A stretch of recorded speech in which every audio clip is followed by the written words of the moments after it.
בתוך מדינת ישראל, שאני מטייל שם בשבתות עם הילדים באופניים. אתה כל דקה יורד עליך טיל, כל דקה. פתאום אתה רואה טיל ממסוק שיורה לתוך הקיבוץ. זאת אומרת, לא הבנתי. מסוק צה"לי יורה לתוך קיבוץ ישראלי, ואז אתה רואה טנק נוסע ברחובות הקיבוץ, מצודד את התותח ויורה לפגז לתוך בית.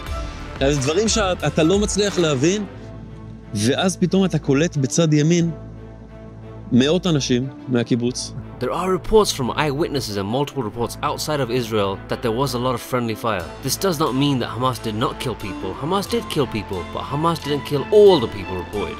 Many of the casualties reported was actually caused by the IDF's response to the incident. The evidence of the damage also supports a lot of the claims because the damage caused to property doesn't align with the weapons used by Hamas. Some of the damage is from tank shelling, some is from aerial assaults by helicopters.